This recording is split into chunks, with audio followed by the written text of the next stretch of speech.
Motorola had two back-to-back successes with Razr Plus 2023 and Razr Plus 2024, so the company is clearly on the right path when it comes to making some of the best foldable phones around. This year, however, Motorola is shaking up the lineup by introducing three new models: the Razr 2025, the Razr Plus 2025, and Razr Ultra 2025. The Plus is no longer the premier flagship model in the lineup, as the new Razr Ultra 2025 now occupies that top position, boasting a more powerful chipset, a bigger battery, more storage and RAM, a larger main display, Moto AI features out of the box, and more. However, it commands a higher cost that catapults it into flagship territory alongside phones like the iPhone 16 Pro Max and Galaxy S25 Ultra. That's why I want to explain what kind of value this new ultra foldable offers despite costing more with my Motorola Razr Ultra review. With the new moniker, it's no surprise that the Ultra ups the ante with its higher $1,299 starting cost. That's a premium $300 over the Razr Plus 2024 and puts the Razr Ultra firmly into the flagship phone category. I won't say yet if the higher price point is valid, but just know that it has double the storage of the Plus at 512GB, more RAM, a bigger 4700 mAh battery, a premium chipset, and faster charging speeds. Additionally, it's really nice that you have more color options to choose from this time. You get a choice between Pantone Rio Red, Pantone Mountain Trail, Pantone Cabaret, and Pantone Scarab. I have got the latter, which features a suede-like Alcantara finish. While some would argue this is the most premium option of the bunch, I prefer the Pantone Mountain Trail version with its wooden finish. Motorola hasn't made any drastic changes with the design of the Razr Ultra 2025 since it bears many of the same design aesthetics as last year's Razr Plus 2024. For a flip-style phone, it's still a charming design with its thin construction, although it's a touch thicker, wider, and heavier than its sibling in the Razr Plus 2025.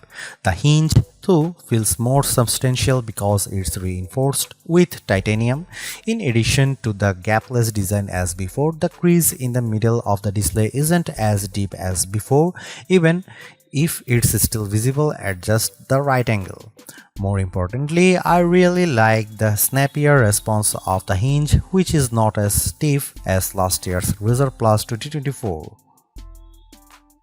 For a phone that folds, it still feels incredibly sturdy, which is backed up by its IP48 rated construction, but I'm not confident that the Alcantara will hold up as well as some of other finishes. Not only do I worry about it staining, but I also wonder if it will fade with frequent wireless charging. Apart from the new finishes, the only other design changes involves the addition of the AI key on the left side of the phone. While the design remains largely unchanged, the new hinge design and additional finishes continue to make it charming amongst foldables.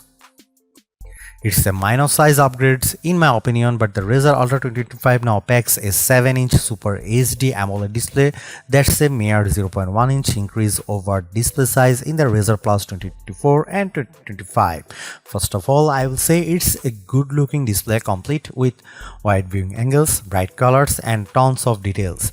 And while the 22:9 aspect ratio doesn't interfere with how I generally use the phone, it does sort of make the video watching experience a bit odd, largely in part of how standard 16:9 videos have gaps on the left and right sides.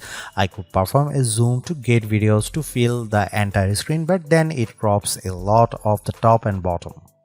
Thankfully, it's still brilliant looking with its peak brightness output of 1835 nits.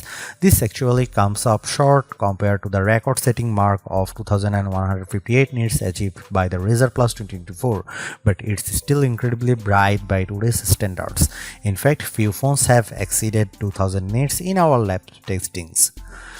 On the outside, it will feature 4.0-inch POLED display with a resolution of 1272 by 1080 pixels. It's sharp and detailed and allowed me to better use the phone one-handed due to how it can run any app in full screen mode. I really love this, even though the camera lens can sometimes cover up parts of an app I need to access. Just as before, there are tons of personalization options and the ability to place it in one of its flex modes to access its desk display mode. I wasn't a fan of the switch Motorola made with the Razr Plus 2024 since it dropped the ultra-wide camera in favor of a telephoto one with 2x optical zoom, but I'm glad that Motorola has gone back to that setup with the dual camera setup on the Razr Ultra 2025, which consists of a 50 megapixel main camera paired with a 50 megapixel ultra-wide camera. Flip phones such as this are meant for vlogging, so ultra-wide cameras are valued for this exact reason when it's paired with the outer screen for recording video. While there is an upgraded 50 megapixel selfie camera embedded into the main display, I still love being able to use the better rear cameras paired with the outer screen. This makes selfies and vlogging much easier. Content creators will enjoy the number of camera modes available with the Razr Ultra 2025, including new editions like Group Shot, which basically takes a burst of images and blends the best faces for the picture perfect shot. As much as I like using Pro mode to tweak the camera settings to my hiking, it's only for photos and not videos. Plus, it's missing a portrait video mode that other similar priced phones offers. Here are some camera samples of the Motorola Razr Ultra 2025.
The arrival of the Razr Ultra 2025 puts Motorola into a deeper conversation with the best phones because it's finally armed with a flagship caliber chipset, the Snapdragon 8 Elite.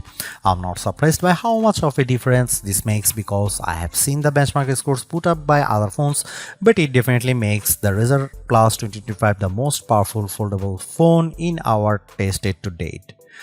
In Geekbench 6, the Snapdragon 8 Elite paired with 16GB of RAM outperforms last year's Snapdragon 8s Gen 3 powered Razr Plus 2024 by a long way. Its single and multi-core scores of 2719 and 8342 respectively even managed to beat Galaxy Z Flip 6.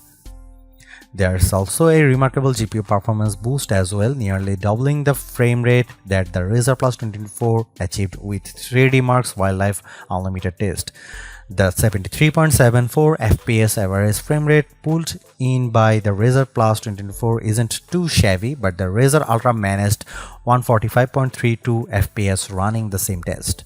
This is all translates to an exceptional performance no matter what I do or run on the phone. Scrolling through the interface is also buttery smooth thanks in part to its adaptive 165Hz refresh rate, which gives animations that extra fluid look. Games run really well too, including when I play them in full screen mode with the outer screen. All of this just shows how much of a leap it is over last year's Razr Plus 2024. Software plays a critical role in giving the Razr Ultra 2025 much more value, mainly due to how it's offering several AI features out of the box. Moto's custom UI is running on top of Android 15, but it's amplified by how it integrates Moto AI and other AI assistants into the mix. Before I get into that, I will say that the Razr Ultra 2025 has a lot of unity when it comes to being productive, in addition to being able to run two apps simultaneously on the main display. I really appreciate how it's one of the few phones I can comfortably use one-handed, thanks in part of how the outer screen can run just about any app. I might be in the minority when it comes to seeing this as a huge benefit, but it's hard to describe just how helpful it is. There's also a Smart Connect, which offers an intuitive desktop-like experience that also seamlessly works with other devices.